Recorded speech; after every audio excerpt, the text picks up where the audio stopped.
সুপ্রিয় শিক্ষার্থী, আমরা এর আগের ভিডিওতে ফাংশনের প্রাথমিক আলোচনা করেছি। সেখানে ফাংশনের বেসিক আলোচনা করা হয়েছে। এই বেসিক আলোচনাটা দেখলে আজকের ফাংশনের অ্যাপ্লিকেশন বা ফাংশনের বিভিন্ন সমস্যার সমাধান তোমাদের বুঝতে খুব সহজ হবে। এজন্য আমি এই ভিডিওর নিচে তোমাদের ফাংশনের লিঙ্কটা দিয়ে দিছি এবং তোমরা ইচ্ছা করলে আই বাটন চেপেও এই ফাংশনের প্রাথমিক আলোচনার লিঙ্কটা তোমরা পেতে পারো। তাই এই জন্য তোমরা ওই ভিডিওটা দেখলে আজকের এই ক্লাসটা তোমাদের কাছে সবচেয়ে সহজ হবে।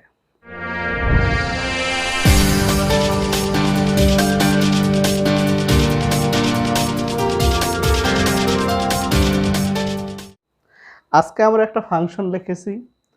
সাধারণত যে কয় ধরনের ফাংশন তোমাদের পরীক্ষায় আসে আমি এই সবগুলা ফাংশন সম্বন্ধে আলোচনা করব। আজকে যে ফাংশনটা দেখেছো এই ফাংশনটা ভগ্নাংশ আকারে থাকে। এই ফাংশনটার ডোমেন নির্ণয় করতে বলা হয়েছে, এটির এক ও রেঞ্জ নির্ণয় করতে বলা হয়েছে, ফাংশনটি সার্বিক কিনা এবং এর বিপরীত ফাংশনটাও নির্ণয় করতে বলা হয়েছে। এখন দেখো, এই ধরনের প্রশ্ন পরীক্ষায় আসে সাধারণত যেই ফাংশনগুলো ভগ্নাংশ আকারে থাকে এই ফাংশনগুলোকে ডোমেন বের করার একটা পদ্ধতি আছে। এখন আমরা জানি যদি এর হর শূন্য হয় তাহলে এই ফাংশনটি অসংজ্ঞায়িত হবে, মানে এর হর কখনোই শূন্য হতে পারবে না। এই ফাংশনে এমন কোনো মান দেওয়া যাবে না যেই মান দিলে হরটা শূন্য হবে। তাহলে আমরা লিখতে পারি প্রদত্ত ফাংশনটি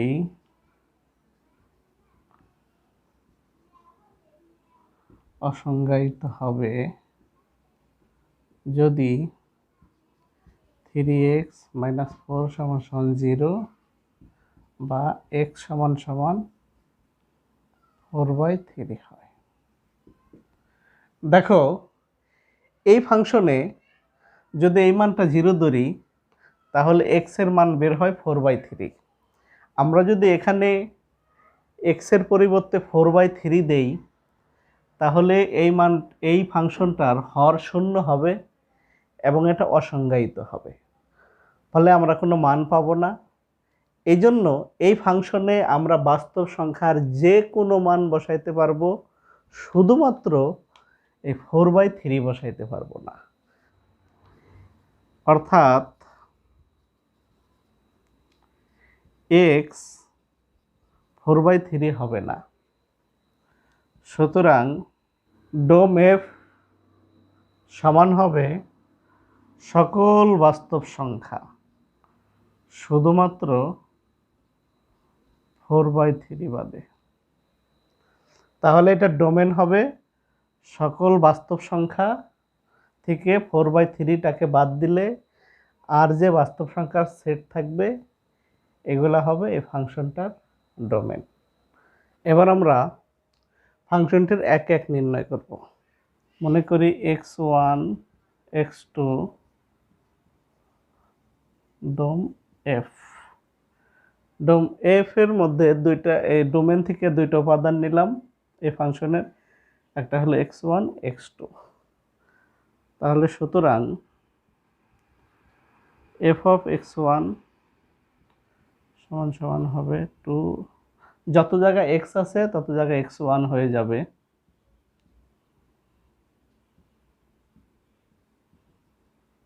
f of x2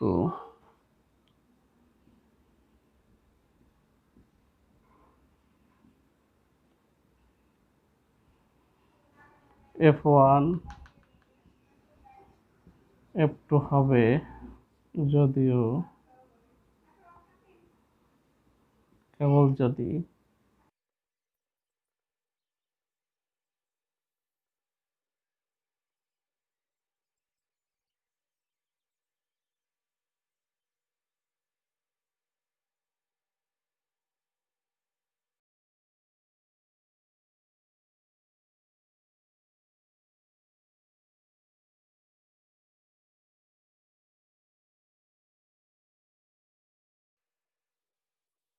দেখো আমরা f1 x2 function of x এর দুইটা উপাদান ধরলাম, যে ডোমেনের দুইটা উপাদান x1 এবং x2। তাহলে আমরা যদি x এর পরিবর্তে x1 বসাই, এখানে ফাংশনের যত জায়গায় x আছে x1 হয়ে যাবে। এখানে x এর পরিবর্তে যদি x2 বসাই, তাহলে যত জায়গায় x আছে তত জায়গায় x2 হয়ে যাবে। এবার এই দুইটা ফাংশন সমান হবে যদি ও কেবল যদি আমরা এটার মান বসাই দিলাম এবং f(x2) এর মান বসাই দিলাম, এরপরে আর গুণন করলাম। আর গুণন করার পরে 2x দিয়ে আমরা এটাকে গুণ করলে হবে 3 দুগুণে 6 x1 x2 প্লাসে মাইনাসে মাইনাস, 4 দুগুণে 8 x1, আবার 3 দিয়ে গুণ করলে হবে 3 3 9 x2 এবং 3 4 12, এটা হবে। ঠিক একইভাবে এটাকে গুণ করলাম। এবার উভয় দিক থেকে মিল পদগুলোকে বাদ দিয়ে দিলাম, যেমন এখানে এই পদরা আর এই পদরা মিল আছে, এটাকে বাদ দিয়ে দিলাম। এই পদ আর এই পদ মিল আছে, এটাকে বাদ দিয়ে দিলাম। এরপরে আমরা x1 গুলাকে একদিকে করলাম, x2 গুলাকে একদিকে করলাম, করার পরে এখন যোগ করলাম, উভয় পক্ষ থেকে -17 বাদ দিয়ে দিলাম। তাহলে x1 = x2 যদি হয় তাহলে ফাংশনটি 1 1 হবে, হয়েছে। তাই ফাংশনটাকে আমরা 1 1 বলতে পারি। সুতরাং f(x) ফাংশনটি 1 1। এখন আমরা রেঞ্জ নির্ণয় করব। এটাকে ফাংশনটাকে আমরা y ধরে নিলাম। এখানে 2x + 3/3x - 4 এটাকে সমান সমান আমরা y ধরতে পারি।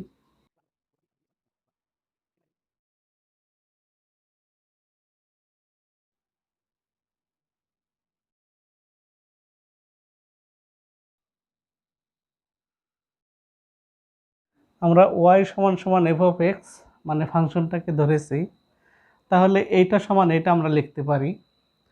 এরপরে আর গুণন করা হইল, y দুইটার সাথেই গুণ হয়ে যাবে, 3xy - 4y। x রাশিগুলাকে একদিকে করি আর x ছাড়া রাশিগুলাকে অন্যদিকে নেই। এরপর এখান থেকে আমরা x কমন নিলাম, আর এখানে থাকে 4y + 3। এটা যেহেতু গুণাকারে আছে, এখানে এটা ভাগ হয়ে গেল। এবার দেখো এখানে যদি 0 হয় তাহলে x এর আমরা কোনো মান পাবো না, অর্থাৎ y = 2/3 হলে তাহলে x সংজ্ঞায়িত হবে না। তার মানে y 2/3 বাদে এখানে যে মানটাই বসাই সেই মানটার জন্যই x সংজ্ঞায়িত হবে। তাই সুতরাং এই মূল ফাংশনটার রেঞ্জ হবে বাস্তব সংখ্যার সেট, এবং সেই সাথে 2/3টা হবে না। তাহলে আমরা এই ফাংশনের ডোমেন পারলাম 1 1 রেঞ্জ। এবার দেখো আমরা নির্ণয় করব যে ফাংশনটি সার্বিক কিনা। তো এখানে আমাদের ডোমেন দেওয়া ছিল r, যেখানে r এর মানটা 3/4 হবে না r এর সেটের মধ্যে উপাদান, আর কোডোমেন হইল বাস্তব সংখ্যা r। কিন্তু আমরা এই ফাংশনের খ হতে পাই রেঞ্জ।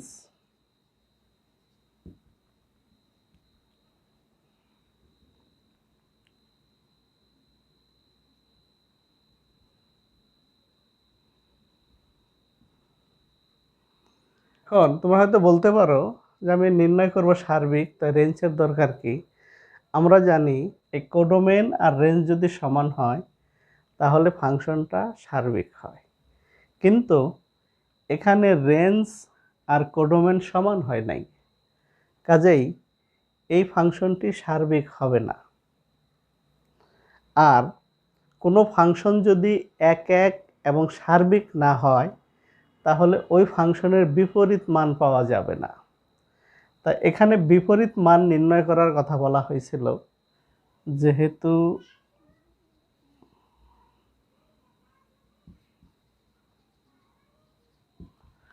রেঞ্জ f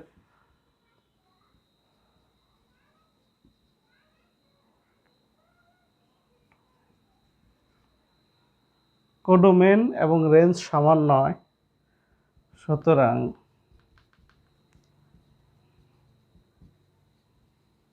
এত ফাংশনটি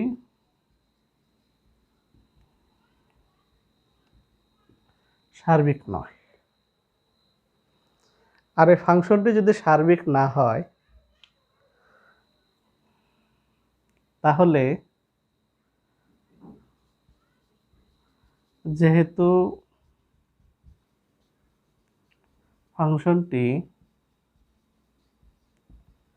সার্বিক নয়, সুতরাং এফ ইনভার্স এক্স নির্ণয় করা যাবে না।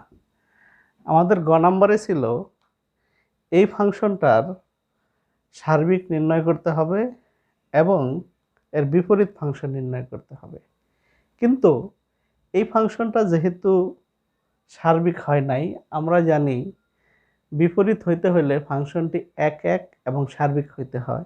যেহেতু ফাংশনটি সার্বিক নয় কিন্তু এক এক, তাই কাজেই ফাংশনটিকে আমরা এর বিপরীত পাওয়া যাবে না। যদি এই ফাংশনটা অন্যভাবে নির্ণয় করা থাকতো তাহলে কিন্তু এর বিপরীত ফাংশন পাওয়া যেত। সেটা আমি তোমাদেরকে একটু দেখাই। ফাংশনটা এইভাবে নির্ণয় করা থাকতো, মানে এর ডোমেন হইল এটা, কোডোমেন হইল এটা, তাহলে এই ফাংশনটির বিপরীত ফাংশন থাকতো।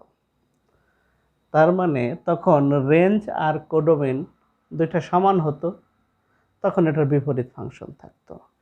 আর এভাবে দেওয়া থাকলে আমরা ফাংশনটার বিপরীত ফাংশন নির্ণয় করতে পারতাম। তখন আমরা বিপরীত ফাংশন কিভাবে নির্ণয় করতাম এটাও তোমাদেরকে দেখাই দিচ্ছি।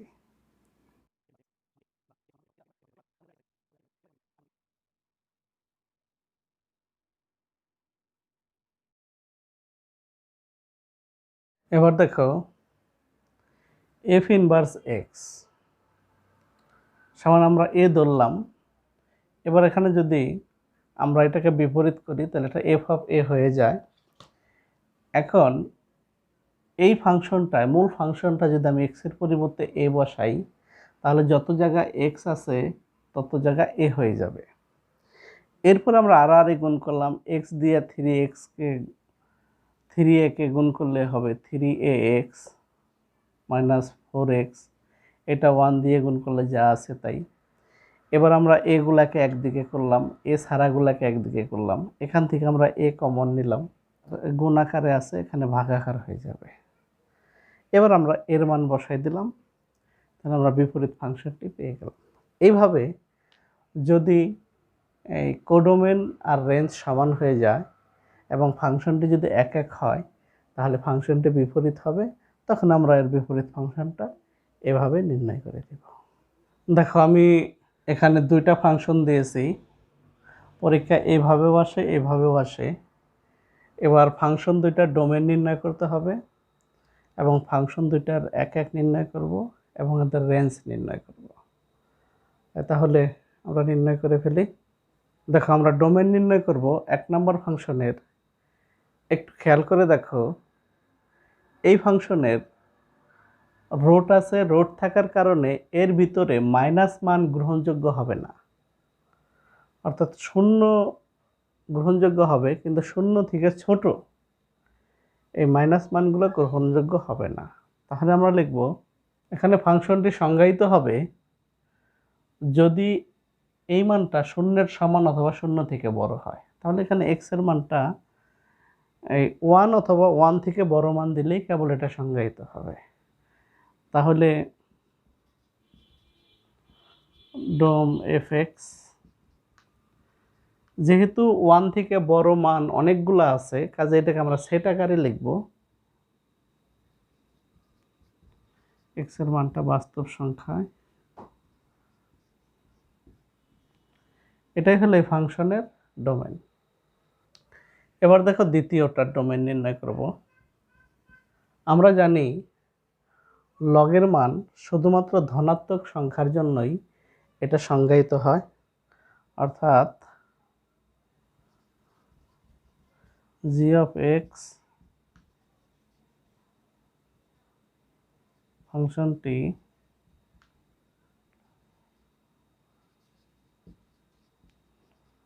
সংজ্ঞায়িত হবে যদি এক্স প্লাস ওয়ান অর্থাৎ এক্স প্লাস ওয়ানের মান যদি শূন্য থেকে বড় হয় বা এক্স এর মান যদি -1 থেকে বড় হয়, সুতরাং ডোম জি অফ এক্স এটাও হবে বাস্তব সংখ্যা, কিন্তু মানটা 1 থেকে বড় হতে হবে। এখন আমরা প্রথম ফাংশনটির এক নির্ণয় করব। তাহলে মনে করি x1 x2 দুটি উপাদান যা ডোম এফ এর মধ্যে আছে। তাহলে সুতরাং এফ অফ x1 সমান সমান এফ অফ x2 হবে যদি ও কেবল যদি এখানে আমরা যদি এই x এর মান 1 বসাই, তাহলে ফাংশনটায় যত জায়গায় x আছে তত জায়গায় 1 হবে। আবার যদি ফাংশন অফ x এর মান 2 বসাই, তাহলে যত জায়গা x আছে তত জায়গা 2 হয়ে যাবে। এবার উভয় পক্ষ থেকে আমরা রুট তুলে দিলাম, তাহলে x1 সমান সমান x2 হয়। সুতরাং যেহেতু x1 সমান সমান x2 হয়েছে, সুতরাং আমরা লিখতে পারি এফ অফ এক্স ফাংশনটি 1 এবার আমরা দ্বিতীয় ফাংশন লিখে ফেললাম। দ্বিতীয় ফাংশনে এই ফাংশনটিতে আমরা মনে করি দুটি উপাদান এ এবং বি। আগের ফাংশনে যেহেতু আমরা x1 x2 ধরেছি, এজন্য এটাকে আমরা এ এবং বি ধরলাম। ধরি এ এবং বি দুটি উপাদান এই জি ফাংশনটির ডোমেনের মধ্যে আছে। তাহলে একইভাবে জি অফ এ সমান সমান জি অফ বি হবে যদি ও কেবল যদি এখন আমরা এখানে যদি মান বসাই, তাহলে হবে লন এ প্লাস 1 এবং ডান পক্ষ হবে লন বি প্লাস 1। উভয় পক্ষ থেকে লন কেটে দিলাম, তাহলে বাম পক্ষে থাকে এ প্লাস 1 এবং ডান পক্ষে থাকে বি প্লাস 1। 1 1 বাদ দিলে এ সমান সমান বি। তাহলে সুতরাং জি অফ এক্স ফাংশনটি 1 আমাদের প্রমাণ হয়ে গেল। এখন আমরা এই দুইটা ফাংশনের রেঞ্জ নির্ণয় করব। আমরা প্রথম ফাংশনটি এফ অফ এক্স এটার রেঞ্জ নির্ণয় করব। ধরে নিলাম প্রথম ফাংশনটি ওয়াই সমান সমান F of X root over X minus 1।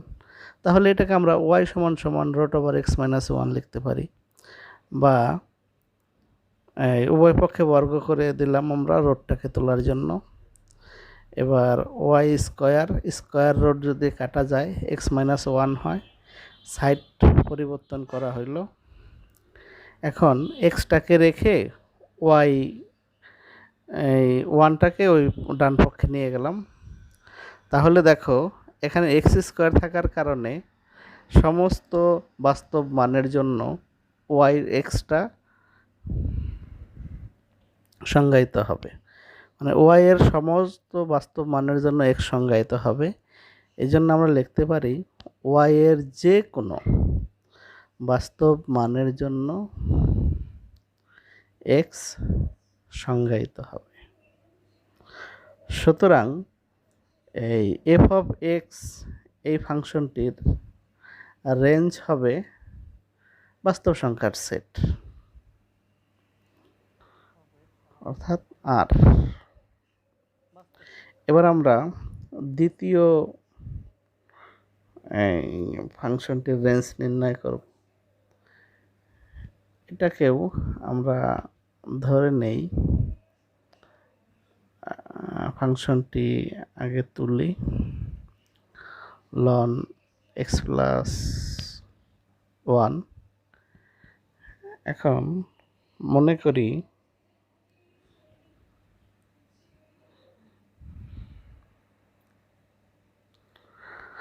ধরি এ সমান সমান এফ অফ এক্স সমান হবে লন এক্স প্লাস ওয়ান। তাহলে এ সমান সমান আমরা লিখতে পারি লন এক্স প্লাস ওয়ান। এবার লন যদি বাম দিক থেকে ডান পক্ষে চলে আসে তাহলে ওটা এন্ট্রিলেখ হয়ে যায় ই অফ এ সমান সমান এক্স প্লাস ওয়ান। এখন আমরা সাইড পরিবর্তন করলাম, এক্স প্লাস ওয়ান সমান সমান ই অফ এ। এক্সটাকে রেখে ওয়ানটাকে আমরা ডান পক্ষে নিয়ে গেলাম। তাহলে দেখো এর সমস্ত বাস্তব মানের জন্য এক্স সংজ্ঞায়িত হবে, কারণ লনের ক্ষেত্রে শুধু ধনাত্মক মানটাই গ্রহণযোগ্য হয়, কিন্তু এর ক্ষেত্রে সকল মানই গ্রহণযোগ্য হয়। তাই আমরা লিখতে পারি যেহেতু এক্সের যে কোনো বাস্তব মানের জন্য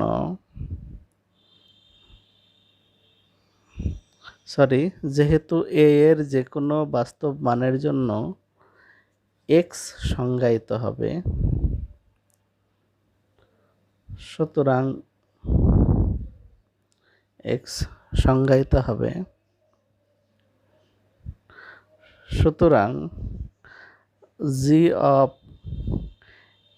এক্স এর রেঞ্জ হবে অর্থাৎ বাস্তব সংখ্যার সেট সমান সমান আর। তাহলে রেঞ্জ নির্ণয় হয়ে গেল।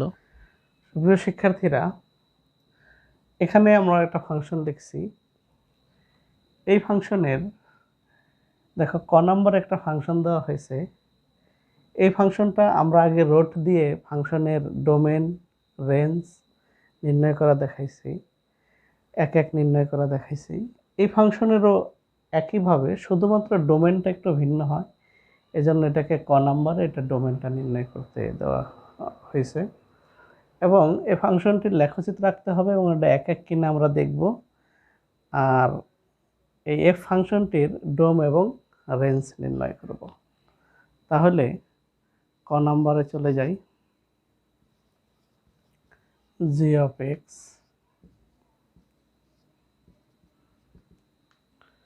এত ফাংশনটি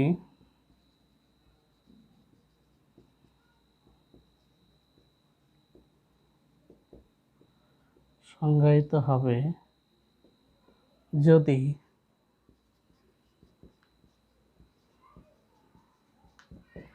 দেখো আগে যখন এটা ভগ্নাংশ আকারে ছিল না তখন আমরা এখানে একটা ইকুয়াল চিহ্ন দিছি, কিন্তু এখানে এটা কিন্তু নিচে সমান হইতে পারবে না, কারণ হর কখনোই শূন্যের সমান হইতে পারে না।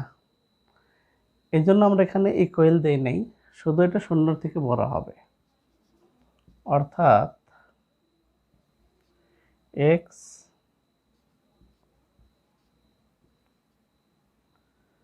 এত হয়। তাহলে এক্স এর মান যদি হাফ থেকে বড় হয় তবেই এই ফাংশনটি সংজ্ঞায়িত হবে। সুতরাং এত এর ডোমেন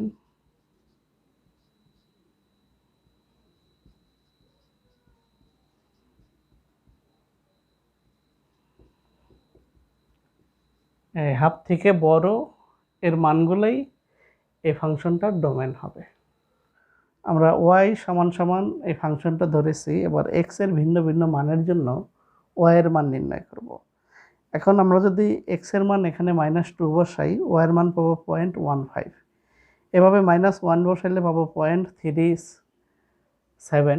0 বসাইলে পাবো 1, 1 বসাইলে পাবো আমরা 2.72, 1.5 বসাইলে পাবো 4.48, 2 বসাইলে পাবো আমরা 7.39। এবার আমরা কি করব,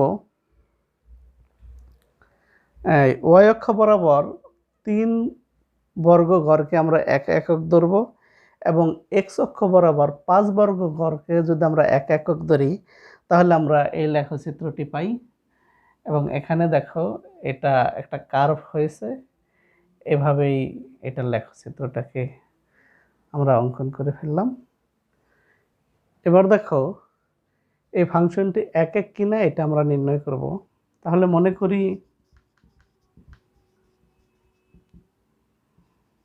x1 x2 দুইটা উপাদান যা ডোম এফ এর মধ্যে আছে।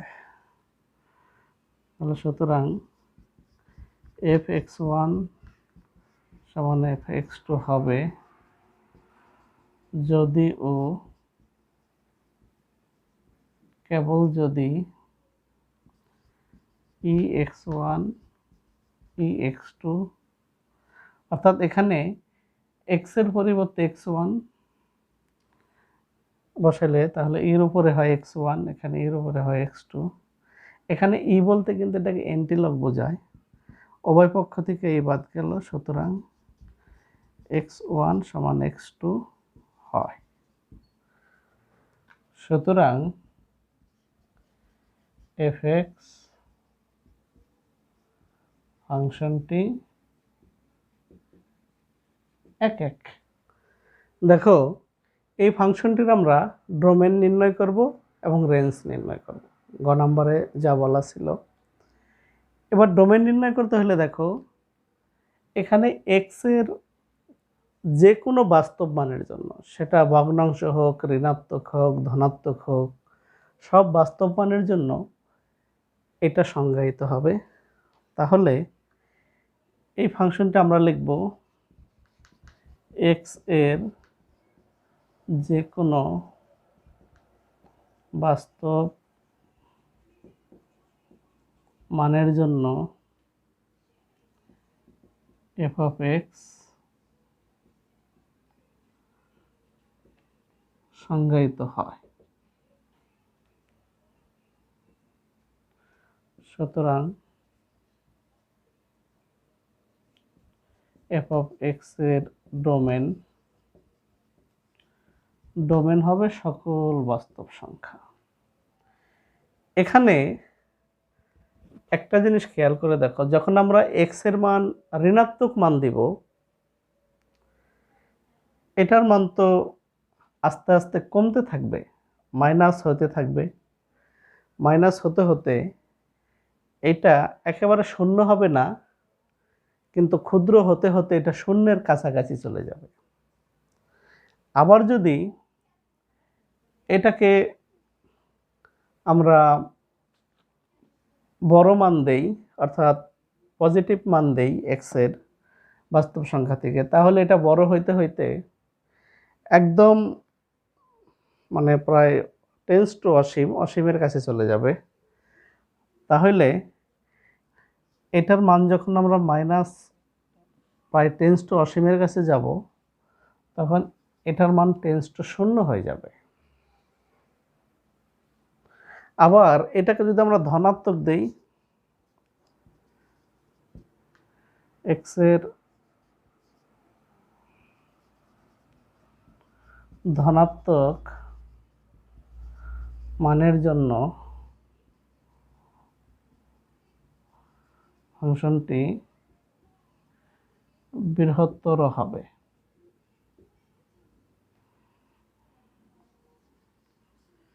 x টেন্স টু যখন একদম বড় অসীমের মানের দিকে যাবে, তখন f(x) এটাও অসীমের দিকে যাবে, অর্থাৎ মানে রেঞ্জ হবে 0 থেকে অসীম পর্যন্ত।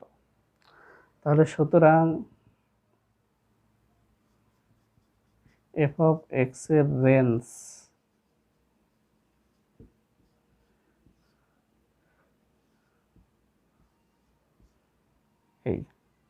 এই ফাংশনটির আমরা ডোমেন নির্ণয় করব, এক নির্ণয় করব, রেঞ্জ নির্ণয় করব। আমরা সব ক্ষেত্রে দেখেছি ফাংশনটি এক হয়েছে। এবার এখানে দেখাবো যে ফাংশনটি এক হবে না। তাহলে এর ডোমেন নির্ণয় করার জন্য আমরা দেখব যে রুটের ভিতরে তো কখনোই মাইনাস মান হয় না। তাহলে দেখো ক নাম্বার, যদি 4 - x² এত হয়, 4 - x² যদি 0 অথবা 0-এর থেকে বড় হয়, তবে ফাংশনটি সংজ্ঞায়িত হবে। কারণ আমরা জানি যে রুটের ভিতরে কখনোই মাইনাস মান গ্রহণযোগ্য নয়। এখানে 4 - x² > 0 বা x² 4টা এই পাশে চলে গেলে মাইনাস হয়ে যাবে। আমরা জানি মাইনাস দিয়ে গুণ করে দিলে অসমতাটা পরিবর্তন হয়ে যায়। এবার এটাকে আমরা মডুলাস আকারে লিখতে পারি, কারণ যে কোনো স্কোয়ারওয়ালা সংখ্যাকে এটাকে আমরা মডুলাস আকারে লিখতে পারি। এবার এই মডুলাসটা যদি আমরা ভেঙে দিই, স্কোয়ারটা তুলে দিই, তাহলে এটা হয়ে যাবে 2, মানে স্কোয়ারটা এখানে বর্গ হয়ে গেলে হয়ে যাবে 2। আর এটাকে যদি ভেঙে দেই তাহলে হবে এটা 2 থেকে বড় এবং -2 থেকে বড় এবং 2 থেকে ছোট।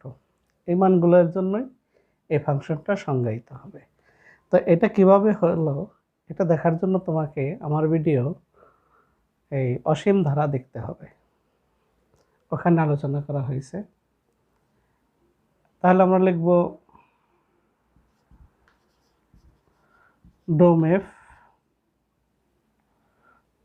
সমান হইল x belongs to R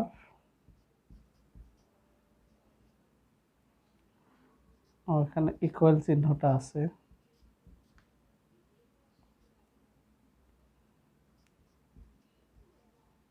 এই 1 নির্ণয়। দেখো এবার ফাংশনটির আমরা 1 নির্ণয় করব। তাহলে সেই একই কথা মনে করি x1 x2 ডোম এফ। ডোমেন এফ থেকে আমরা দুইটা উপাদান আনলাম x1 x2, তাহলে সুতরাং fx1 f of x2 হবে যদি ও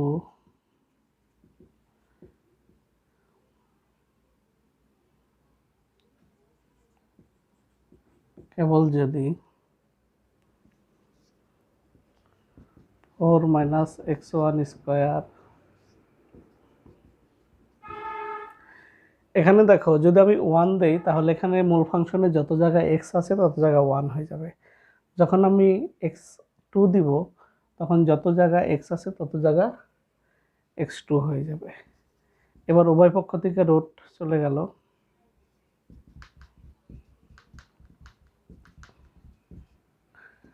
উভয় পক্ষ থেকে 4 কে বাদ দিয়ে দিলাম,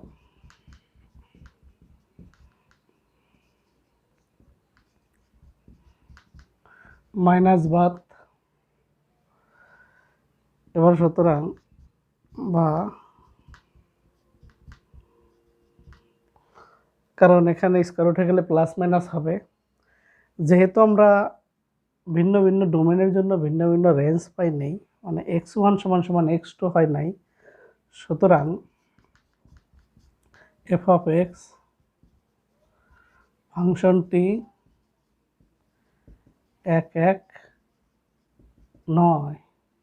এখানে যদি কোডোমেনের মানটা ধনাত্মক দেওয়া থাকতো তাহলে কিন্তু এটা আবার 1 হতো, কারণ ঋণাত্মক মান তখন গ্রহণযোগ্য হতো না। কাজেই তোমাকে এই স্ট্রাকচারটাও ফলো করতে হবে। এবার দেখো আমরা রেঞ্জ নির্ণয় করব।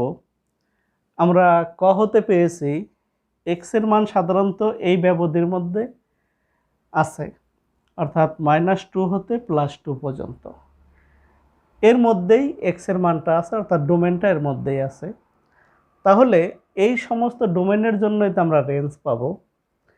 এবার যদি এখানে 2 বসাই তাহলে মান হবে 0, আর 2 থেকে যদি আমি ছোট মান নেই 1 বসাই তাহলে এটার মান হবে √3। এবার এটার মান যদি 0 বসাই তাহলে 4 বিয়োগ 0 অর্থাৎ 4ই হবে। তাই 4কে যদি রোট করি তাহলে এর মান 2 হবে। ঠিক এটার ক্ষেত্রেও তাই, -2 বসাইলে এটা স্কোয়ার করে প্লাস মান হয়ে যাবে। তার মানে আমরা এখানে -2 থেকে +2 বসাইলে এই ব্যবধির মধ্যে fx এর মান সর্বনিম্ন পাবো 0 এবং সর্বোচ্চ পাবো 2। তাহলে f of x এর মান হবে, এটার মান হবে 0 থেকে 2 এর মধ্যে। সুতরাং রেঞ্জ এফ অফ এক্স এটা হবে 0 থেকে 2। এখন দেখো এটাকে আমরা কেন থার্ড ব্র্যাকেট দিলাম, যদি ইকুয়াল চিহ্ন থাকে তাহলে ওটাকে থার্ড ব্র্যাকেট দিতে হয়, মানে শূন্যটা আছে। আর যদি ইকুয়াল চিহ্ন না থাকতো তাহলে এটাকে আমরা এইভাবে লিখতাম। ঠিক আছে, তাহলে আমরা কখন এক এক হবে, কখন ডোমেন হবে, কখন রেঞ্জ হবে এবং বিভিন্ন প্রকার ফাংশন আলোচনা করলাম। যদি তোমরা এতটুকু পড়ো, আমার মনে হয় না যে ফাংশন সম্বন্ধে তোমাদের কোনো প্রশ্ন থাকবে।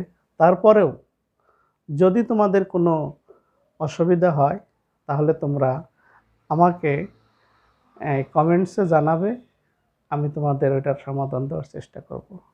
তবে কথা একটাই, সবাই ভালো থাকবে, ঠিকমতো পড়াশোনা করবে এবং ধর্মীয় বিধান মেনে চলবে, বাবা মার কথা মতো চলবে। থ্যাংক ইউ, আল্লাহ হাফেজ।